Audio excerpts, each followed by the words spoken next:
Jadi memang inilah kerjaan kami. Kalau kami mau berangkat ya kami keluarkan dulu truk kami. Keluar kau. Iya Pak. Kok nebeng kau? Alah, mejeng kau mejeng. Balik. Pada lagi belajar mobil.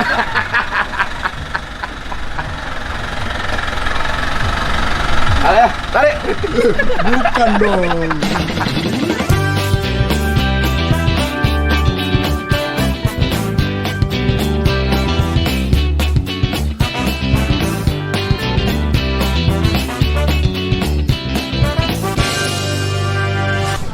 Teman-teman, sekarang kita sudah ada di kandang Di PDN ya. IPDN, kandang sapi IPDN. Kita mau janjian dengan salah satu dosen kita dulu Iya. di Unpad. Dan Itu dosen pembimbingku. Oh, dosen pembimbing. Iya, Pak Wahdi Tawaf itu. Berarti nanti kalau ketemu sudah akrab dong. Mudah-mudahan dia ingat. Dan dosen kita ini dia sekarang ketua PPSKI, Bu. Apa itu? Perhimpunan Persapian Sapi Kerbau Indonesia. PPSKI. Nah, nanti si Rizky lah yang tahu betul apa enggak itu. Nanti cek ya. Oke, jadi kita akan ngomong tentang harga sapi. Iya. Harga sapi dan daging kerbau di pasaran lagi mahal, Bu. Oh iya ya. Iya. Nah, ini sudah terjadi before ya, sebelum masa Lebaran Idul Fitri, sebelum Lebaran Idul Adha. Nah, biasanya kan itu terjadi ya Setelah seasonal ketika kan? Saat kan sebelum lah. iya. Nah, ini terjadi sudah mahal cuy di pasaran. Oh. Nah, kita mau tanya-tanya nanti kan, dosen kita pasti tahu apa penyebabnya. Fenomena apa yang terjadi supaya masyarakat juga bisa bersiap-siap. Iya. Oh, ternyata nanti akan sampai di harga sekian misalkan kayak gitu kan. Sambil kita menunggu, sambil kita ngopi, nggak ada ngopi. A few moments later. Dan sekarang bersama dengan orang tua kita. Bang Tuhan. Ini sejarah Yang masih muda, Pak. Yang masih muda. Jadi Pak Rohadi ini mantan dosen pembimbing saya di Sosek Fapet Unpad dulu. Ya.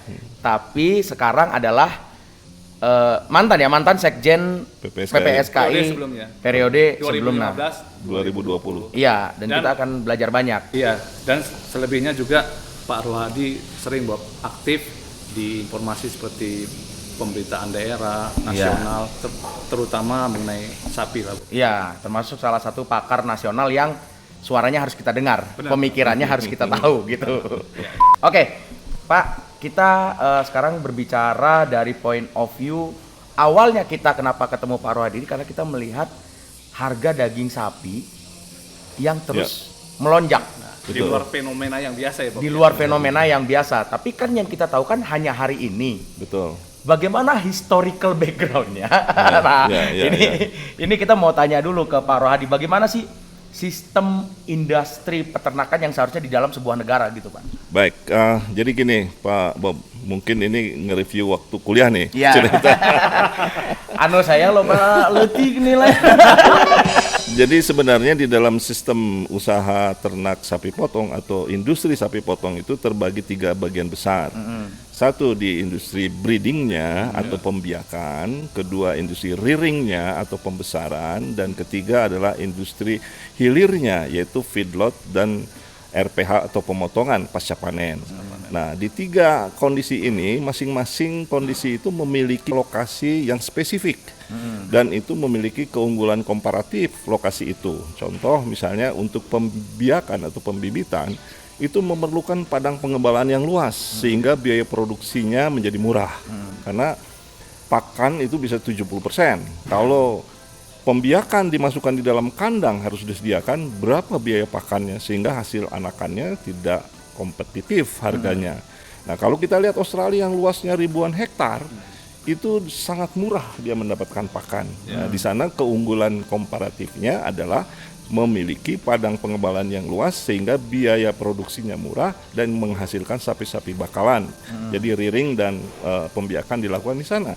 Nah, masuklah dia ke Indonesia. Indonesia ini terkenal murahnya biaya penggemukan karena dia menghasilkan industri pertanian by produknya. Jadi hasil-hasil by produk industri pertanian ini sebagai pakan ternak yang murah itu ada di semuanya di Indonesia. Nah, kalau kita balik ke Indonesia, kenapa hanya ada di Jawa? Tidak ada di Sumatera, tidak ada di Kalimantan, tidak ada di Sulawesi, tidak ada di Papua. Ada sebenarnya di Sumatera atau di Sulawesi, tapi relatif sedikit dibanding dengan di Jawa. Jadi populasi terpadat itu ada di Jawa Timur, Jawa Tengah. Nah, oleh sebab itu, lihat sejarah masa lalu. Zaman Belanda dulu menanamkan tanam paksa itu diikuti dengan ternaknya. Nah, kita zaman Orde Baru waktu Pak Harto mengembangkan industri perkebunan sawit misalnya, dia tidak mengikut kesertakan sapi. Food estate pun saya lihat di dalam aturannya, kebijakannya tidak ada sapi di dalamnya. Nah, ini kelemahan kita. Saya kira harus kita perbaiki ini sehingga by produk dari sawit ada di luar Jawa harus dikirim ke Jawa dengan biaya ongkos. Jadi kos produksinya mahal. Kenapa nggak di sana kita kembangin? Oleh sebab itu, saran saya sekarang ini adalah kepada pemerintah reorientasi pola berpikir kita. Kita alihkan semua industri pembiakan itu di industri-industri perkebunan yang ada di luar Jawa atau di lahan-lahan bekas tambang atau di pulau-pulau kosong. Kita punya sejarah dengan Moa. Pulau Moa itu jadi kerbau Moa itu merupakan sentra kerbau nasional. Itu dilepas biakan begitu saja dan dia produktivitasnya sangat tinggi. Nah, tinggal kita atur nanti pola distribusinya. Saya kira itu Pak Bobi. Pola distribusi itu kan, tapi kan yang menjadi biaya sekarang, kenapa akhirnya mendekat semuanya untuk bisa membiarkan kan supaya lebih murah Pak, biaya transportasi terutama. Tapi kalau misalkan kita dari luar pulau, biaya transportasinya itu jadi tinggi. Apakah cattle yang harus dikeluarkan dari pulau itu atau memang harus daging jadi? Karena kalau sapi kan berapa persen aja kan dari penduduk Indonesia atau gimana Pak? Oke, kalau ini itu berkaitan dengan teknologi dan infrastruktur. Kita pernah punya sejarah yang menurut saya sejarah masa lalu yang tidak perlu lagi terulang, yaitu dengan proyek-proyek perbaikan RPH di daerah-daerah sentra produksi JIBIK namanya, jadi bantuan dari Jepang. Waktu itu membangun 10 RPH modern dengan target mentransportasikan daging dari sentra produsen ke konsumen. Tapi apa yang terjadi? Satu, infrastrukturnya belum siap. Tukang daging kita nggak punya cold storage. Daging kalau dipotong di daerah sentra produksi datang ke sini, harapannya adalah by produknya bisa meningkatkan produksi di wilayah produsennya. Daging yang dibawa ke sini. Kedua adalah konsumen kita. Konsumen kita masih senang daging seger. Dia nggak mau daging beku, dianggapnya daging kemarin. Ini pola budaya seperti inilah yang harus kita siasati. Memang rantai dingin atau cold chain itu diperlukan di dalam sistem industri perdagingan ini supaya efisien. Namun kita punya budaya yang lain. Oleh sebab itu, pola-pola seperti inilah yang harus kita mencari alternatif jalan keluarnya agar infrastrukturnya juga cukup baik, pemotongan dilakukan di daerah juga sesuai standar, datang ke sini tukang jualannya juga punya cold storage atau tempat gudang pendingin untuk dia mendistribusikannya gitu. Nah, di sini kita masih membutuhkan katakanlah daging segar. Memang konsumen dari beberapa penelitian masih menyukai daging segar atau hot meat namanya. Saya kira itu persoalan kita. Jangan lupa subscribe, like, share, komen channel vlogger peternakan Indonesia. Kalau berbicara mengenai pola konsumsi ya Pak ya, budaya masyarakat Indonesia. Nah, saran Bapak ke depannya apa yang harus bisa kita lakukan Pak untuk bisa mengubah pola konsumsi? Karena ini kan sangat berhubungan erat dengan efisiensi jatuhnya ya Pak ya. Betul. Jadi pada dasarnya begini, pola konsumsi itu memang adat budaya kita yang memang kalaupun dirubah memerlukan waktu. Tapi paling tidak kita sudah mulai memperkenalkan diri dengan pola pangan yang kita buat. Contoh misalnya kalau sekarang buat frozen ya Pak ya, daging frozen misalnya ingin kita introduksikan untuk membuat masakan Padang, apa itu namanya? Rendang. Kan kalau pakai daging itu hancur. Harusnya dagingnya yang sapinya tua, karena direbusnya lama. Nah, bagaimana sekarang inovasi kita kepada para chef dengan membuat rendang menggunakan daging-daging kualitas hasil pengemukan yang baik sehingga kualitas menunya cukup baik. Nah, di sini adalah peranan para chef saya kira untuk bisa mengintroduksi menu-menu makanan yang sesuai dengan daging-daging yang ada yang sekarang dengan sistem rantai dingin itu yang kita perlukan. Saran saya adalah merubah pola proses membuat makanan menggunakan menu-menu yang sesuai dengan kualitas daging itu. Ya, dan memperkenalkan bahwa ketika sedang membuat videonya ketika dia masak menggunakannya daging beku. Daging gitu. beku, ya. Jadi secara paling enggak konsumen langsung lihat chef itu juga menggunakan daging beku berarti itu aman. Ya, Campaign-nya ada di situ gitu ya Pak ya. Kembali lagi kepada tadi rantai distribusinya. Kalau misalkan menunggu sampai si ternak harus ada di kebun, itu kan lama Pak. Sementara penentu jabatan ini hanya paling nggak 5 tahun. Ya. 5 tahun berubah. Periode paling lama 10 tahun kalau presiden juga kan. Ya. Nah itu kan tergantung kebijakan dari politis masing-masing Nah, pemangku jabatan Pak. Saya kira di sinilah harusnya kita arif dalam pengertian menghadapi satu kebijakan long term. Kita harus memiliki yang disebut misalnya program jangka panjang yang disepakati semua pihak. Siapapun pemimpinnya tidak usah ganti-ganti karena yang ganti-ganti itu hanya improvisasi yang jangka pendek dalam pengertian hanya improvisasi jenis kegiatannya. Tapi inti persoalannya harus tetap konsisten. Katakanlah di 2045 kita akan menjadi lumbung pangannya Asia, di mana sapi akan diunggulkan menjadi produk ini. Itu kita harus konsisten.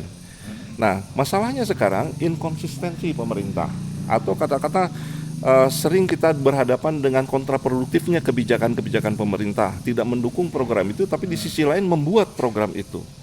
Ya, inkonsistensi ini salah satunya saya katakan di dalam undang-undang kita tidak boleh menggunakan hormon pertumbuhan sementara kita mengimpor dari negara yang menggunakan hormon itu. Misalnya itu kontradiktif. Jadi kan nggak fair. Iya. Terus ada lagi kebijakan harga harus murah sementara di pertanian itu harga itu merangsang peningkatan produksi misalnya. Nah, ini hal-hal seperti ini harus diharmonisasi agar kebijakan jangka panjang ini bisa berjalan. Nah, yang ketiga yang ingin saya juga tekankan adalah bagaimana kita mereorientasi yang selama ini secara konvensional menetapkan wilayah Jawa Timur, Jawa Tengah, NTB, NTT sebagai sentra pengembangan sapi potong di Indonesia. Nah, kalau ini terus saja kita tahu NTT, NTB itu sudah jadi daerah wisata. Kita alihkanlah ke daerah-daerah lahan yang masih kosong, katakanlah yang lahan-lahan eks tambang di perkebunan sawit yang besar itu atau di Papua di perkebunan besar. Nah, ini bisa dijadikan sentra pengembangan baru dan itu pemerintah harus fokus untuk mengembangkan itu. Saya kira itu yang bisa saya jelaskan. Bisa nggak itu dilakukan oleh swasta sebenarnya Pak? Dan menurut saya memang harus swasta yang melakukannya. Karena terus terang saja kalau pemerintah tidak akan cukup dananya untuk itu. Hanya tinggal pemerintah memberikan insentif kepada para swasta ini untuk bisa dia beroperasi.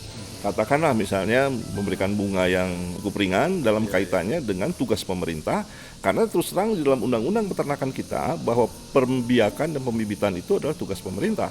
Nah, diserahkan pada swasta ini, dia kasih insentif dong. Masa sih nggak dikasih insentif kan gitu? Iya. Karena itu memang membantu pemerintah juga Iya, gitu ya, jelas. untuk jangka panjang. Jelas. Kalau kita suka makan daging ayam, daging sapi, kita harus tahu dari mana itu asalnya. Makanya kamu harus subscribe channel Vlogger Peternakan Indonesia biar nambah ilmu. Itu adalah yang terjadi Ya. di dalam industrinya sekarang. Yang kita lihat kembali kepada isu awalnya bahwa fenomena harganya tinggi Ya. sekarang daging sapi ini. Nah, Siapa yang diuntungkan? ya yang diuntungkan kalau saya mau jujur yang diuntungkan adalah penumpang bebasnya gitu kan. Nah, ada penumpang ini bebas nih. kita breakdown dulu nih. Bahasa Biar tahu di mana penumpang bebas itu, Pak. apa yang dimaksud Yang dengan terjadi penumpang gimana bebas? di dalam rantai industrinya itu Jadi gimana, Pak? gini, yang terjadi? sapi itu berubah fungsi menjadi daging yang dikonsumsi melalui satu proses di rumah potong hewan. Betul. Nah, itu jadilah konsumsi. Nah, sekarang yang dijadikan fokus oleh kita adalah daging. Jadi artinya ada di final konsumen. Dia harga tinggi. Harga teori itu teori supply demand. Ya. Harga itu adalah komponen yang paling bisa dipercaya. selain dari variabel lainnya, Ya. supply maupun demand-nya. Gimana ya? Kenapa saya katakan begitu? Kalau harga tinggi artinya supply-nya kurang. Iya. Kalau harga rendah sebaliknya. Itu kan? Iya. Tapi kalau kita Ekonomi bicara supply, saya mensuplai sapi 500.000 ekor. Ini bilang saya 120 ton. Ini yang mana yang benar ini? transparansi datanya nggak ada yang Agak diragukan. diragukan. Terus saya bicara misalnya soal demand. Si ini bicara demand-nya berdasarkan sapi yang dipotong. Si B mengatakan demand-nya berdasarkan pangsa belanja. Dia belanja si A daging sehari sekian, dihitung-hitung sekian. Ada yang berdasarkan jumlah yang dipotong. Si C bilang saya konsumsi daging berdasarkan kebutuhan protein orang Indonesia, ada sekian-sekian dikalikan sekian. Jadi nggak ada yang benar kan? Iya. Mana yang mau dipakai? Iya. Nah, kondisi inilah yang menyebabkan kesalahan hitung, menyebabkan fluktuasi itu terjadi. Berarti belum ada dibuat keseragaman data dalam mengambil suatu kesimpulan. Pemerintah sudah memerintahkan bahwa data harus BPS. Tapi faktanya dalam analisis tetap aja terjadi perbedaan-perbedaan itu. Kita tahu di dinas peternakan daerah, kabupaten kota yang dulunya ada dinas, sekarang tidak ada dinas. Yang dulunya kepala dinasnya sarjana peternakan menjadi bukan sarjana peternakan. Situasi itu terjadi, artinya terjadi ketidaksesuaian. Yang ketiga adalah selain data tadi, konsumennya pengen membelinya sama pada hari yang sama, pada jumlah yang sama. Yang tadinya dia mau daging A, semua maunya daging A. Akhirnya apa yang terjadi? Byproduct tidak laku. Dan byproduct tidak laku ini dibebankan kepada harga daging oleh pedagang. Itu persoalannya. Karena pada saat harga yang tidak laku ini harusnya pemerintah turun di situ. Belilah itu, jeroan, kaki, kulit, kepala. Nah, itu nggak laku, sampai dibuang-buang saya lihat di pasar. Oleh sebab itu, kalau itu dibeli oleh pemerintah, paling tidak dia dikendalikan harganya bisa turun lagi. Karena kerugian yang diakibatkan oleh tidak lakunya jeroan ini dibebankan kepada harga daging. Saya kira itu. Pak, tapi ini kan kalau merubah budaya supaya percaya kepada frozen meat kayak gitu ya, itu kan butuh kepercayaan. Sementara kalau misalkan masyarakat lihat ke RPH, gimana saya percaya orang itu aja hari itu aja udah bisa busuk misalkan kayak gitu karena bakteri misalkan kayak gitu, tidak higienis, bagaimana saya bisa percaya kepada daging bekunya? Justru di kita inilah penataannya harus komprehensif, nggak bisa memang parsial seperti itu. Saya melakukan penelitian NKV itu nomor kontrol veteriner yang dimiliki RPH di Indonesia. Katakanlah waktu saya penelitian waktu itu boleh dikatakan hanya bisa dihitung oleh jari. Jadi tidak lebih dari 5 waktu penelitian saya itu yang bisa memiliki NKV. Even yang ada di kota-kota besar. Nah, oleh sebab itu tugas pemerintah satu, benahi RPH-nya. Artinya dia harus bisa higienis sesuai dengan nomor kontrol veteriner atau dengan peraturan-peraturan kebijakan pemerintah. Karena itu RPH pemerintah. Itu dulu benahi, kemudian disosialisasi dengan sosial masyarakat yang memiliki contoh-contoh tadi, dan kemudian kita secara bertahap. Memang ini nggak bisa seperti membalikan tangan. Kita butuh waktu untuk menyelesaikan itu. Saya kira itu. Hai Kodesta, jangan lupa subscribe ya dan juga komen di Vlogger Peternakan. Sebenarnya kebijakan yang baik adalah bagaimana pemerintah atau negara turun pada saat situasi yang krisis seperti tadi. Artinya konsumen hanya membeli daging-daging saja, sementara byproduct tidak dibeli, apalagi menjelang Lebaran. Biasanya byproduct itu tukang soto lakunya, mereka pada pulang kampung. Terus yang kedua, ibu rumah tangga, pembantunya nggak ada, jadi dia beli daging lebih daripada stok yang biasa. Biasanya setengah kilo, dia bisa beli 2-3 kilo karena ada libur panjang. Nah, dia stokin itu di kulkasnya. Nah, akibatnya apa? Kalau konsumen secara bersamaan membeli dengan komoditi yang sama, byproduct itu nggak ada yang beli. Nah, disinilah saya kira fungsi pemerintah harusnya turun membeli byproduct itu supaya gejolak harga, karena ketidaklakuan dari byproduct ini ditimpakan kepada harga daging. Nah, oleh sebab itu bagaimana sekarang caranya pemerintah atau negara turun di situ, apakah perusahaan daerah, apakah bulog, apapun namanya, membeli byproduct itu yang dengan harga murah dan memprosesnya. Tatkala nanti situasi sudah normal itu dijual kembali dengan harga yang sama tentu, atau mungkin lebih, karena kita belinya jauh lebih murah, diproses, disimpan, dan kemudian kita jual. Nah, ini saya kira yang belum pernah dilakukan oleh pemerintah dalam kaitannya dengan rencana stabilisasi Harga harga ya, Pak? menjelang hari-hari raya atau hari lebaran Jadi- atau hari raya. Tapi kalau kebijakan kayak gitu suka salah-salahan, Pak. Apakah ini harus kebijakan daerah? Itu mah seharusnya keputusan dari nasional. Nah, kayak gitu gimana, Pak? Nah, ya kalau itu sih tinggal wisdomnya para pemimpin kita ya, nggak bisa kita menyalahkan, itu yang korban adalah masyarakat setempat. Jadi artinya kita sudah tahu kejadian ini berulang setiap tahun, toh kenapa dibiarkan saja, itu yang menjadi masalah kita. Kita berbicara pasar nih, Pak. Sekarang kan pasar berubah. Tidak hanya kita berbicara hanya pasar becek yang hari itu Ya.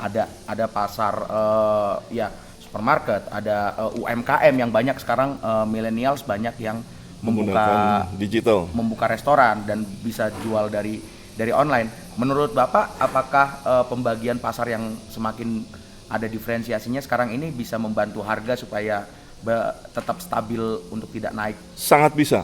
Tapi ini kalau tidak di manage dengan baik akan terjadi disruption ya. Disruption itu adalah yang masuk bukan produk dalam negeri nanti, tapi impor.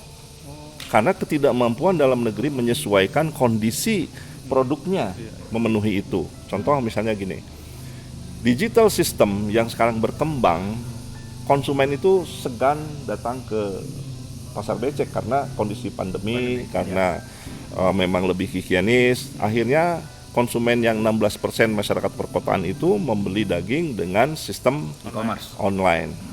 Nah, yang kedua, komoditinya, dagingnya sendiri itu mereka sudah berkreasi luar biasa. Daging-daging murah menjadi mahal harganya dengan slices model. Slices yang 50.000 per kilo jadi 200.000 itu padahal 1 kilo. Padahal daging-daging tidak berkelas. Nah, hal-hal seperti ini berubah sistem itu. Tapi kalau tidak disiasati, karena produknya tidak ada yang dalam negeri, impor yang masuk. Daging-daging impor ini berbahaya.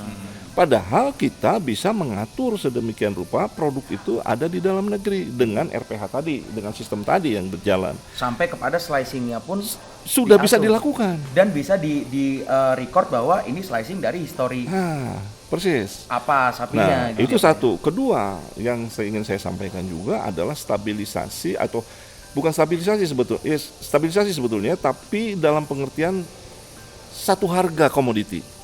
Contoh misalnya gini, harga komoditi seperti harga premium minyak atau bensin premium, standar kan di mana-mana tuh. Iya.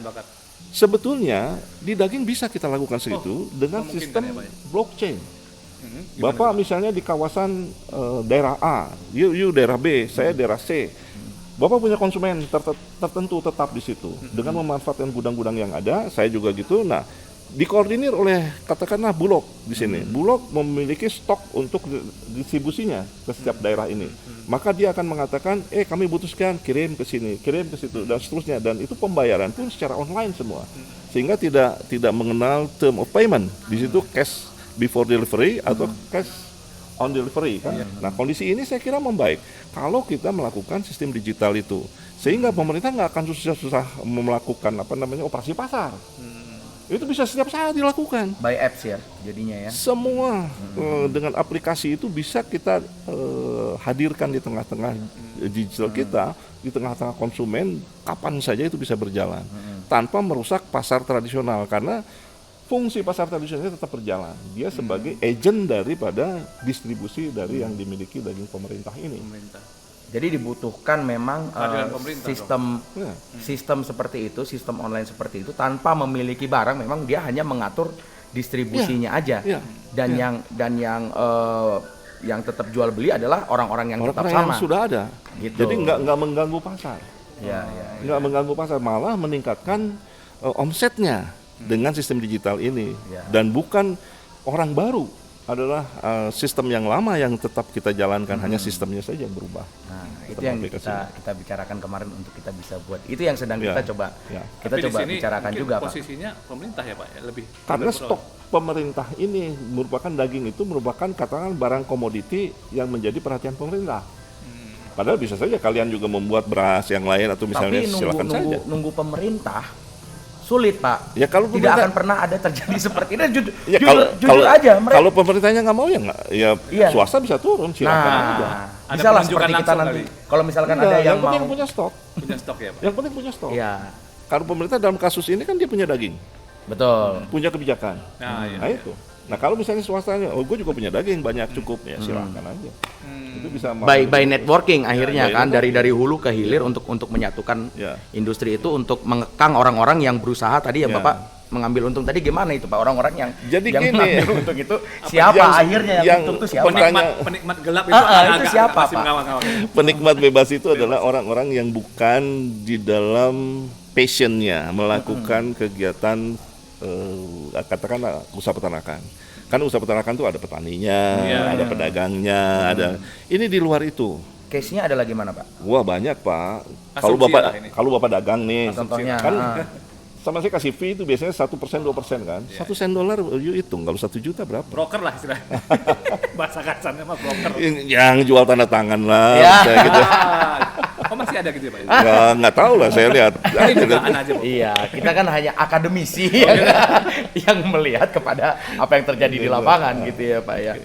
Oke, selanjutnya kalau isu, kenapa harus isu harga sapi yang dinaikkan sekarang? Nah ini yang menarik Pak. Sebenarnya kan kalau kita bicara fairness, konsumen sapi itu berdasarkan data Susenas hanya 16%. Ya, 16% konsumsi aktif. karena masih dianggap daging itu adalah premium.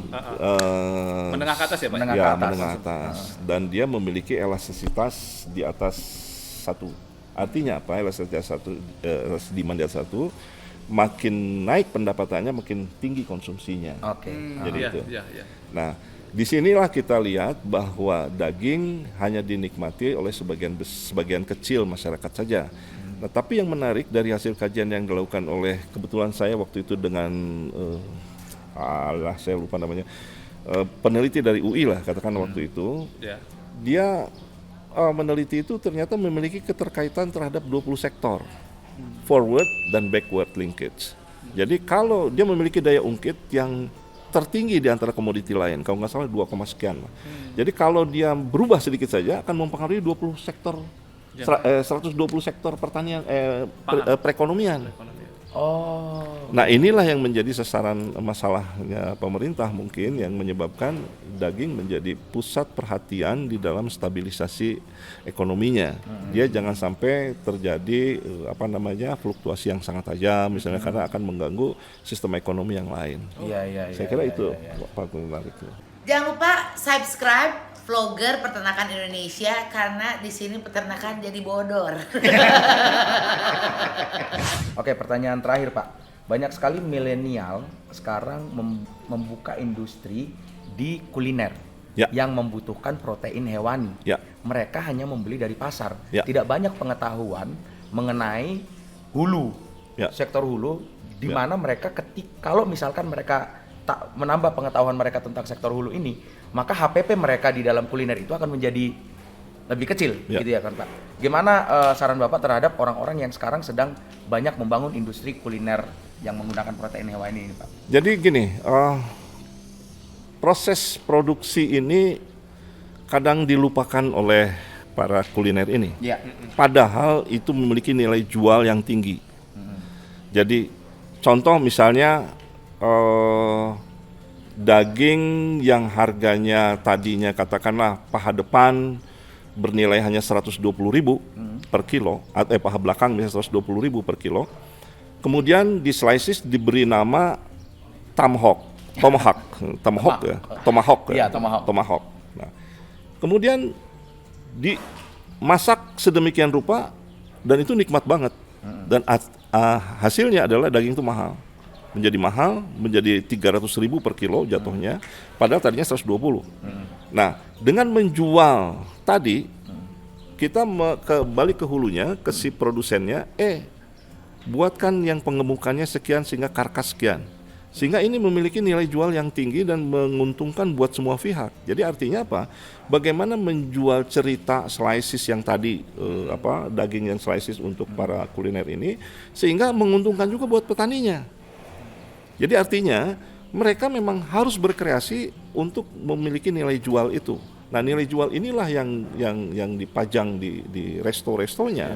Ini berasal dari daging anu, kualitasnya anu, diberi pakannya anu. Nah nanti kita ke hulunya bicara, peternak ini dong, jangan bau domba ya, nanti kalau daging domba supaya yang tidak berbau bagaimana? Nah, di sini kita melakukan edukasi terhadap konsumennya. Jadi bagaimana menghubungkan tadi si kuliner ini harus bisa menjual produk dengan penjelasan tadi, sehingga si konsumennya, si produsennya nanti juga akan mengikuti keinginan si konsumen ini, gitu. Nah, Komunikasi ini yang tidak pernah terbangun dari hulu ke hilir ya, ya, Pak? disinilah saya kira yang saya lihat from farm to the table dalam pengertian konsep yang selama ini kita ajarkan itu, ini harus diikuti oleh semua. Jadi produk-produk unggulan tadi atau prime produk tadi harus bisa connect dengan konsumennya dalam bentuk kalau misalnya saudara tahu ada banyak alumni kita yang punya resto, punya farm, punya ini, itu yang menginovasi teknologi itu. Saya kira itu. Hatur nuhun pisan, Pak Rohadi. Siap. Nanti kapan-kapan kita akan ngobrol lagi Iya. Oke. santai. Iya, nanti kita akan banyak tanya-tanya lagi Iya, sama ini Pak Rohadi. kita banyak mendapatkan ilmu-ilmu baru Iya. mengenai sapi dan industri sapi di Indonesia, Pak. Iya. Oke. Kalau kayak gitu, sampai berjumpa di video berikutnya. Ibob, Sony, Sarjana Peternakan. oke, maju terus peternakan Indonesia, Pak ya. Oke.